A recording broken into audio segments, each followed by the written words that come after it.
Di dalam Islam kita mengenal satu konsep sebuah penghambaan atau penyembahan dengan lillahi ta'ala. Orang seringkali menyebutkannya dengan ikhlas. Apakah hal itu yang dimaksud dengan ikhlas? Bagaimana Kiai menjelaskan ikhlas secara bahasa, secara istilah, dan bagaimana Al-Quran menjelaskan tentang ikhlas itu sendiri? Ikhlas adalah satu kalimat yang di dalam Islam merupakan kalimat inti. Kalau kita melihat hurufnya, ikhlas berakar daripada kata kholaso. Kholaso artinya jernih, murni, bersih. Kholaso yakhlusu khulus. Dia kalimat lazim. Tetapi manakala dipergunakan istilah ikhlas, maka madinya adalah akhlaso. Berarti dia menjadi muta'addi. Muta'addi artinya menjadi aktif. Maka secara harfiah, ikhlas bisa diartikan adalah perjuangan, upaya. Jadi ikhlas adalah upaya memperjuangkan agar kita memiliki kalbu yang bersih dari seluruh penyakit hati. Itu makna ikhlas. Sangat banyak ayat yang menjelaskan tentang itu. Antara lain adalah ayat 5 dari surat Al-Bayyinah. A'udzubillahi minasyaitonirrajim. Wa ma umiru illa liya'budullaha mukhlishina lahuddina hunafa. Artinya, padahal mereka tidak disuruh kecuali supaya menyembah Allah dengan memurnikan ketaatan kepadanya dalam menjalankan agama dengan lurus. Jadi Allah memerintahkan agar semua hambanya melakukan ibadah kepadanya dengan ikhlas, murni, tidak belok kanan, belok kiri, tidak terhalang oleh apapun. Kira-kira bagaimana kedudukan ikhlas? Mengapa sedemikian pentingnya ikhlas? Sehingga ikhlas menjadi semacam syarat bagi seorang yang melakukan ibadah.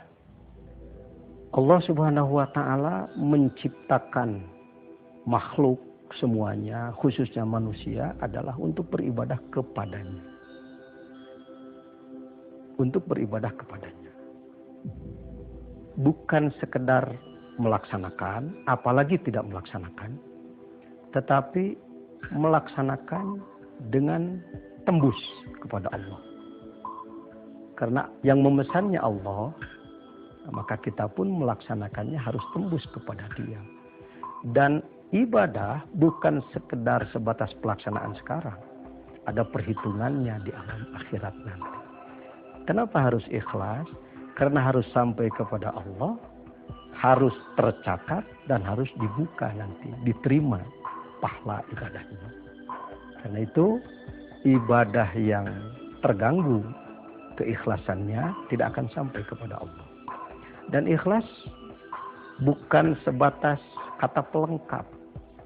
Tetapi ikhlas adalah sebuah perjuangan dari sebelum pengamalan.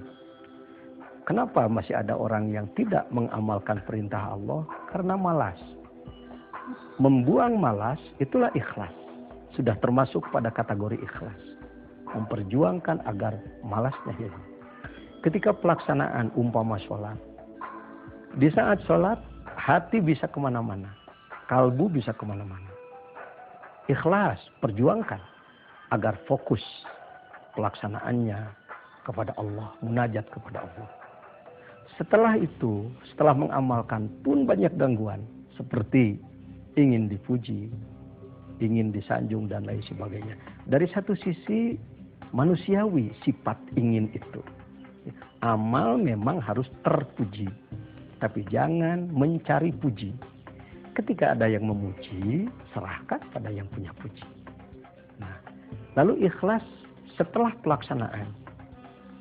Ingin disanjung, ingin dipuji, dilawan dengan zikrullah, dengan selalu menyambungkan kalbu kepada Allah, sehingga amal tersebut murni karena Allah. Dan gangguannya bukan sebatas setelah pelaksanaan itu saja, tetapi sampai mati. Gangguan itu terus datang bertubi-tubi. Karena itu harus diperjuangkan agar murni karena Allah. Di dalam Al-Quran ada sebuah surat yang disebut Al-Ikhlas, yang sedemikian rupa di dalamnya menjelaskan tentang tauhid atau keesaan Allah. Apakah surat Al-Ikhlas juga satu surat yang disebut sebagai konsep penjelasan secara utuh dari ikhlas itu sendiri? Memang di dalam Al-Quran dari 114 surat, satu surat yang pendek ini disebut Al-Ikhlas. Walaupun di dalam surat tersebut tidak ada kalimat ikhlasnya, tetapi secara tersirat semuanya adalah menjelaskan ikhlas. Mari kita lihat ayat pertama. Qul huwallahu ahad. Asbabun nuzul, turunnya ayat Qul huwallahu ahad. Ucapkan wahai Muhammad bahwa Allah adalah satu. Ketika itu orang banyak yang beribadah kepada Tuhan yang tidak satu.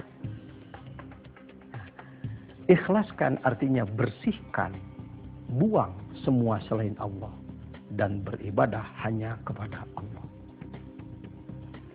Ketika orang juga banyak meminta kepada selain Allah, maka ditegaskan Allahus Samad. Allah lah yang dituju di dalam segala keperluan. Ketika ada orang yang beranggapan bahwa malaikat adalah anak Allah, bahkan ada yang berkata bahwa Uzair